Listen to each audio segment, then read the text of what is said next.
सामीन हाजरीन नाजरीन अस्सलाम वालेकुम वरहमतुल्लाहि वबरकातुहू। सभी चाहने वालों को, लाइव आने वालों को और मोहब्बत रखने वालों को हमारा सलाम। नहमदु व नुसल्ली अला रसूलिहिल करीम, अम्मा बाद फ़अऊज़ु बिल्लाहि मिनश शैतानिर रजीम, बिस्मिल्लाहिर रहमानिर रहीम। आज के इस लाइव प्रोग्राम में हम आपकी मुलाकात करवाने वाले हैं जहाजपुर, जिला भीलवाड़ा, राजस्थान, इंडिया से सूफ़ी नसीब साहब रज़ाक़ी से, जो कि हुजूर शेखुल कामिलीन ख्वाजा सूफ़ी अब्दुल रज़्ज़ाक़ शाह रहमतुल्लाह अलैह के ख़ास मुरीदीन में से एक हैं और आपके खलीफा भी हैं। सूफ़ी नसीब साहब रज़ाक़ी ख्वाजा सूफ़ी अब्दुल रज़्ज़ाक़ शाह रहमतुल्लाह अलैह की एक करामत आलिशान बयान करते हुए फरमाते हैं कि एक बार जहाजपुर जिला भीलवाड़ा राजस्थान में जब वह ख्वाजा सूफ़ी अब्दुल रज़्ज़ाक़ शाह रहमतुल्लाह अलैह के साथ में थे तो उन्होंने देखा कि उस वक्त खाना सिर्फ 2 या 3 लोगों का ही मौजूद था, मगर ख्वाजा सूफ़ी अब्दुल रज़्ज़ाक़ शाह रहमतुल्लाह अलैह की बरकतों का ये फैज़ था कि उस खाने में इतनी बरकतें हुई, तकरीबन 15 लोगों ने वह खाना तनावुल फरमाया। सुभान अल्लाह। आइए समाअत फरमाइए खुद सूफ़ी नसीब साहब रज़ाक़ी की ज़ुबानी उनके साथ गुज़रा हुआ यह वाक़या। अस्सलाम वालेकुम। आज हम हैं जहाजपुर, ज़िला भीलवाड़ा, राजस्थान में हज़रत सूफ़ी नसीब अहमद साहब रज़ाक़ी के साथ में, जो कि हमारे हज़रत क़िबला के ख़ास मुरीदीन में से एक हैं और हज़रत क़िबला के खलीफा भी हैं। आप हमारे हज़रत क़िबला के मुतालिक अपने तासुरात बयान करेंगे। हज़रत क़िबला से आपकी पहली मुलाकात कब हुई, कहाँ हुई और किस तरह से आप हज़रत क़िबला के सोहबत में आए? अस्सलामु अलैकुम जी। मेरी हज़रत से पहली मुलाकात 1987-88 में हुई थी बस स्टैंड पे। हज़रत उस टाइम हथौड़िया शरीफ से तशरीफ़ लाए थे और ट्रैक्टर में पंचर होने की वजह से ट्रैक्टर में आधी रेत भरी हुई थी, जाजम बिछा के हज़रत उसमें तशरीफ़ रखे हुए थे। हमारे दोस्त ने आके हमें बताया कि पीर साहब आए हैं, अपन मुलाकात करते हैं उनसे। फिर हम गए दोनों, हज़रत से मुलाकात की। हज़रत के अखलाक हमें बहुत अच्छे पसंद आए। हज़रत ने हमें वहीं पे मुरीद बनाए। लेकिन हम 87-88 से उनके संपर्क में नहीं रहे, जबकि वो बराबर लेटर वगैरह जब भी दोसा शरीफ दादा पीर के उर्स बढ़ते थे मेरे नाम से लेटर आता था, पोस्ट कार्ड, लेकिन मैं कभी दोसा भी नहीं गया। तो कितने साल संपर्क में नहीं रहे? मतलब 2004 तक नहीं रहे थे बिल्कुल, क्या 2004-05 तक। दोबारा फिर 5 में हमें काचोला के सलीम बाबा हैं मंसूरी, वो अपने यहाँ आया जाया करते थे, तो उन्होंने फिर बताया कि भाई काचोला और अमरगढ़ उर्स हैं तो आप भी तशरीफ़ लाओ। तो दौसा से पीर साहब आ रहे हैं। तो मैंने कहा यार, मैं भी बरसों पहले मिला था, करीब 16-17 साल पहले। उसके बाद मुलाकात नहीं हुई। हर साल लेटर ज़रूर आता है मियाँ का। फिर हम काचोला गए, शहजाद भाई, लतीफ़ भाई, हम तीनों गए। वहाँ जाने के बाद वो महफिल में शरीक हुए और मियाँ को हमने पूरी जानकारी दी। मैंने कहा साहब इस टाइप से हम 16-17 साल पहले बैत हुए थे। फिर हमने उनको दावत दी जहाजपुर के लिए, तो दूसरे रोज़ उन्होंने जहाजपुर की दावत कबूल कर ली। फिर जगह की वजह से शहजाद भाई आरा मशीन वाला ने कहा भाई मेरे यहाँ पे आरा मशीन पे, तो पहली मुलाकात, पहली महफिल जहाजपुर में आरा मशीन पे हुई थी। और मियाँ के वहाँ मैंने एक करिश्मा देखा था। मियाँ ने और सलीम साहब अमरगढ़ वालों ने मेरे को फिर दोबारा बैत करवाया उन्होंने, क्योंकि लंबे टाइम से आप संपर्क में नहीं रहे मियाँ के, तो फिर मियाँ से वापस दोबारा बैत करवाया 2005 में। तो शहजाद साहब, आरा मशीन वाले, लतीफ़ साहब, हम तीनों उस वहाँ बैत हुए थे। फिर वहाँ पे हल्का जिक्र हुआ, महफिल हुई, खाने का एहतमाम हुआ। तो मियाँ जब महफिल में थे तो महफिल में मेरे को इशारा करके बुलाया कि नसीब बाबा, देवली से 8-10 आदमी आ रहे हैं, तो अपन साथ में बैठ के खाना खाएंगे महफिल के बाद। उनका ठीक है साहब। मैंने देखा तो सब्जी मेरे को थोड़ा कम नज़र आ रही थी। 2-4 आदमियों की का खाना था। मैं घर आया भग के, आके मैंने दूसरी सब्जी का इंतज़ाम कर कुरा के गया। तो 10-15 मिनट में गया तो मियाँ ने कहा कि कहाँ गए थे नसीब बाबा? मैंने कहा सब यहीं थे। कि नहीं कुछ ना पूछता है, कहाँ गए कहाँ थे? मैंने बताया, मैंने कहा हजूर घर पे गया था। मैंने कहा मेहमान आ रहे हैं, अभी 5-7 आदमियों ने अपनों ने भी खाना नहीं खाया और मेहमान भी आ रहे हैं। तो मैंने कहा मेरे को सब्ज़ी थोड़ा कम लग रही है, तो इसलिए मैं सब्ज़ी का इंतज़ाम करने गया था। कि नहीं बहुत है तो, और सब आराम से निमट जाएंगे, कोई दिक्कत नहीं है आप, लेकिन वो आप बना ली तो आप फ्रिज में रख देना, सुबह खाएंगे अपन। अब मैं सोच रहा हूँ, मैंने कहा सब्ज़ी तो बहुत कम लग रही है 2-3 आदमियों की, और आदमी 10-15 आदमी खाएंगे कहाँ से। लेकिन जब महफिल ख़त्म हुई और जब सब ने खाना खाया तो ये हुजूर का करम था, मेरे मियाँ का करम था कि मतलब 15 आदमी 16 आदमी निपटने के बाद में भी सब्जी इतनी की उतनी बची हुई थी। ये मतलब जिंदा करामात थी उनकी। तेरे करम के सदक़े ये करामत होती रही है, तेरे करम के सदक़े ये करामत होती रही है, लंगर में हर जगह यूं ही बरकत होती रही है। तेरे करम के सदक़े ये करामत होती रही है, लंगर में यूं ही हर जगह बरकत होती रही है। ज़माने भर को ठुकरा कर जो आ गया तेरे दर पर, ज़माने भर को ठुकरा कर जो आ गया तेरे दर पर, बेइंतहा उस पर तेरी इनायत होती रही है। ज़माने भर को ठुकरा कर जो आ गया तेरे दर पर, बेइंतहा उस पर तेरी इनायत होती रही है। सुभान अल्लाह। सूफ़ी नसीब साहब रज़ाक़ी, जहाजपुर, ज़िला भीलवाड़ा, राजस्थान, इंडिया के रहने वाले ख्वाजा सूफ़ी अब्दुल रज़्ज़ाक़ शाह रहमतुल्लाह अलैह की एक करामत बयान करते हुए फ़रमाते हैं कि जब उन्होंने प्रॉपर्टी का धंधा, प्रॉपर्टी डीलर का पेशा बंद करके बसर औकात के लिए एक छोटी सी दुकान खोल ली, तो हुजूर शेखुल कामिलीन ने किस तरह उन्हें आगे बढ़ने के लिए मोटिवेट किया और किस तरह उनके कारोबार में दिन दोगुनी रात चौगुनी तरक्की होती चली गई। सुभान अल्लाह। आइए समाअत फरमाइए खुद सूफ़ी नसीब साहब रज़ाक़ी की ज़ुबानी उनके साथ गुजरा हुआ यह वाक़या। मतलब जिंदा करामात थी उनकी कि उन्होंने मतलब बहुत नवाजा हमें, और उनसे जब से मैंने साथ लगाऊं तब से मतलब हर महीने मेरे से फ़ोन पे बात करते, खैरियत की पूछते, धंधे की पूछते।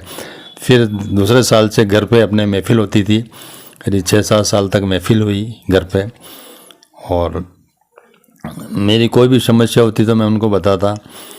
मैं पहले प्रॉपर्टी का ही काम करता था, लेकिन वह किसी कारण से मैंने प्रॉपर्टी का काम छोड़ के एक छोटी सी किराने की दुकान लगा ली थी।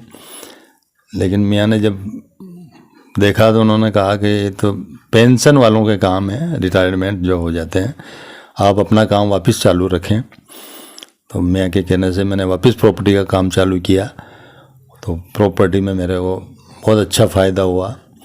और उससे पहले मियाँ जब आते थे तब 2 कमरे ही बने हुए थे। तो मियाँ से दुआ की, तो मियाँ ने अल्लाह से दुआ की, आज मेरे 7 कमरे हो गए, ऊपर डबल मंजिल मकान बन गया, सुभान। भट्टे पे मकान बन गया। ज़मीन की कोई समस्या थी, ज़मीन की समस्या के मामले में उनको मैंने बताया। आगे हो के पार्टी जो 10 लाख रुपए बीघा से कम नहीं देना चाह रही थी, वो पार्टी आगे हो के मेरे को बहुत कम पैसे में ज़मीन मेरे नाम रजिस्ट्री करा गई। ये सब मियाँ का करम है। और जब से निस्बत मिली है, जब से मियाँ से हमारी निस्बत हुई है, तब से सब कुछ मतलब बहुत अच्छा हो गया, और बहुत ही बढ़िया धंधे में भी बरकत हुई। और एक की जगह 2-2 मकान बन गए, भट्टे पे भी मकान बन गए, ज़मीन का भी मसला हल हो गया, और बहुत ही अच्छा मतलब वो रहा था मियाँ से जब से हमारा वो हुआ। मैं क्या था और तुमने मुझे क्या बना दिया, मैं क्या था और तुमने मुझे क्या बना दिया, मुझे खाक से उठाकर सुल्तान बना दिया। मैं क्या था और तुमने मुझे क्या बना दिया, मुझे खाक से उठाकर सुल्तान बना दिया। तेरी रहनुमाई से आका मिली हर कदम पर राहत, तेरी रहनुमाई से आका मिली हर कदम पर राहत। तूने ज़िंदगी के सफ़र को आसान बना दिया, तूने ज़िंदगी के सफ़र को आसान बना दिया। सुभान अल्लाह। सूफ़ी नसीब अहमद साहब रज़ाक़ी जहाजपुर ज़िला भिलवाड़ा राजस्थान इंडिया के रहने वाले ख्वाजा सूफ़ी अब्दुल रज़्ज़ाक़ शाह रहमतुल्लाह अलैह की एक करामत बयान करते हुए फरमाते हैं कि जब उन्होंने अपने बच्चों की शादी के लिए ख्वाजा सूफ़ी अब्दुल रज़्ज़ाक़ शाह रहमतुल्लाह अलैह को दावत पेश की तो हुजूर शेखुल कामिलीन ने फरमाया, उस वक्त तो हम अजमेर शरीफ उर्स में हाजिर रहेंगे, लेकिन फिर भी आपने आज़ीज़ाना इल्तिज़ा की तो आपने फरमाया इंशाअल्लाह प्रोग्राम में भी शिरकत करेंगे। और यही हुआ कि हुजूर शेखुल कामिलीन ख्वाजा सूफ़ी अब्दुल रज़्ज़ाक़ शाह रहमतुल्लाह अलैह बज़ाहिर अजमेर शरीफ महफ़िल समा में उस वक्त मौजूद थे, मगर रूहानी तौर पर आप जहाजपुर ज़िला भिलवाड़ा राजस्थान में सूफ़ी नसीब साहब के बच्चों की शादी में भी जलवा अफरोज़ हुए। सुभान अल्लाह। किसी हस्ती का एक ही वक्त में दो दो जगहें जलवा अफरोज़ होना, ऐसी बात कहने और सुनने में अपनी अक्ल और समझ से परे हैं, लेकिन औलिया अल्लाह से ऐसी करामतें वक्त वक्त पर ज़ाहिर होती रही है। आइए समाअत फरमाइए ख्वाजा सूफ़ी अब्दुल रज़्ज़ाक़ शाह रहमतुल्लाह अलैह की ये करामत सूफ़ी नसीब साहब रज़ाक़ी की ज़ुबानी। और एक बात का वाक़या है 2012 का शादी का, जब बच्चों की शादी थी 27 मई 2012 में, तो मैं देवली गया था सभी रिश्तेदारों को कार्ड वगैरह बांटने। तो मेरे दिल में ख्याल आया, मैंने कहा यार मियाँ से अपन बात कर लेते हैं, मियाँ कहाँ हैं, क्योंकि उनको भी कार्ड वगैरह पहुँचाना है, शादी में शरीक करेंगे। उस वक्त अजमेर गरीब नवाज के उर्स चल रहे थे, तो मैंने कहा पेट्रोल पंप पर चल के तेल भरा लेते हैं, फिर मियाँ से फ़ोन से बात करेंगे। जो मैंने तेल के लिए कहा पेट्रोल पंप वाले को तेल भरने की, और मियाँ की गाड़ी आगे पास में खड़ी हुई, और मियाँ ने और आगे होकर सलाम किया कि नसीब बाबा सलाम वालेकुम। मैंने कहा वालेकुम अस्सलाम साहब, मैं हज़रत, मैंने कहा अभी भी याद कर रहा था और आपसे मुलाकात होगी। फिर मैंने शादी का कार्ड दिया, मैंने बताया मैंने बच्चों की शादी है 27 और 29 मई को। हज़रत ने कहा बहुत बढ़िया काम होगा, शादी का कोई दिक्कत नहीं है, बाकी गरीब नवाज के उर्स हैं और अपन तो गरीब नवाज के उर्सों में रहते हैं हर साल। तो मैंने कहा हुजूर, मैं मौसम ख़राब है, ऐसा नहीं हो शादी के टाइम खाने के टाइम में बदल हो जाए, बारिश हो जाए, आंधी तूफ़ान आ जाए। तो मैंने कहा नहीं ऐसी बात नहीं है, बहुत बढ़िया काम होगा। तो मैंने कहा आप तशरीफ़ तो लाना साहब, जैसे भी टाइम मिल जाए। तो कि बिल्कुल बिल्कुल इंशाल्लाह ज़रूर आऊँगा। तो 29 तारीख को खाना था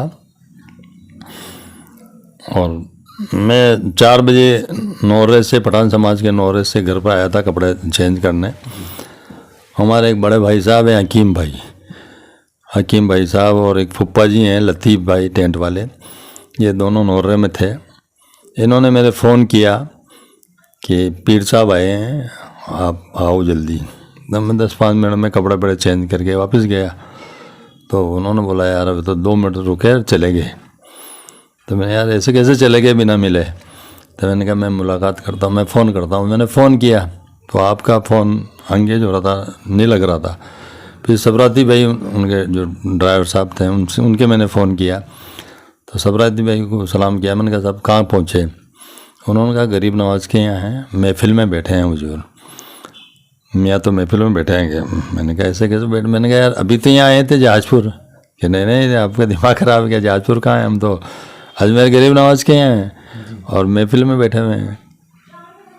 देखो मियाँ का बहुत बड़ा करिश्मा था कि उन्होंने जो वादा किया था कि मैं आपके खाने में आके जाऊँगा, आके चले गए। खुशा नसीब के ऐसा रहनुमा मिला मुझे, खुशा नसीब के ऐसा रहनुमा मिला हमें, खुशा नसीब के ऐसा रहनुमा मिला हमें कि जिसके सदक़े में सारा जहां मिला हमें, खुशा नसीब के ऐसा रहनुमा मिला हमें कि जिसके सदक़े में सारा जहां मिला हमें।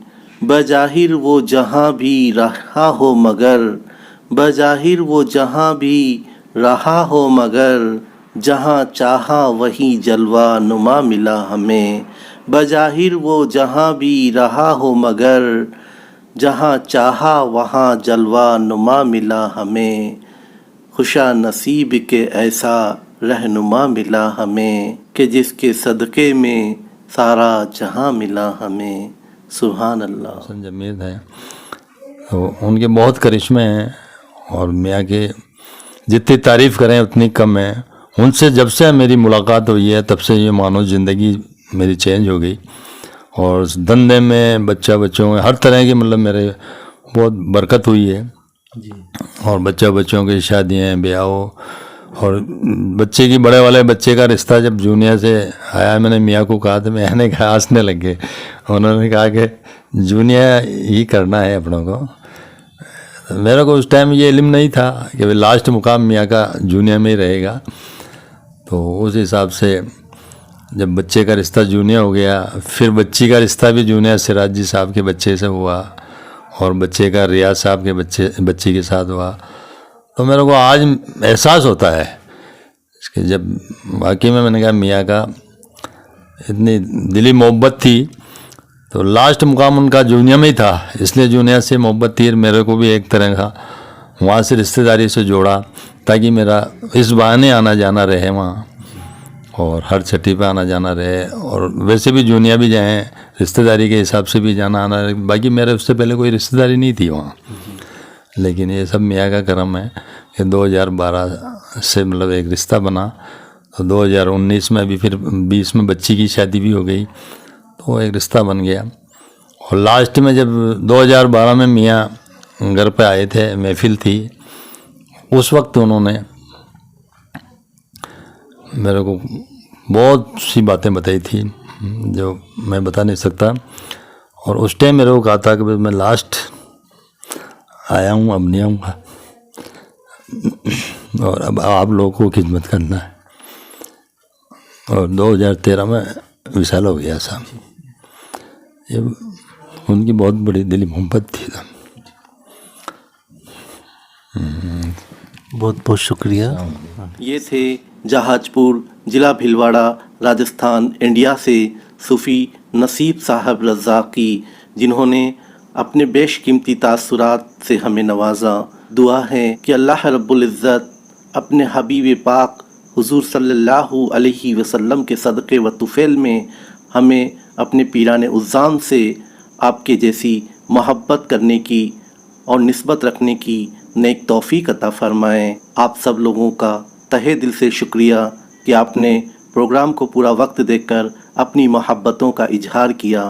आपकी और हमारी मोहब्बतें इसी तरह कायम व बरकरार रहे। इन्हीं नेक दुआओं के साथ मिलते हैं अगले जुमेरात को फिर से किसी ख़ास नए मेहमान के साथ।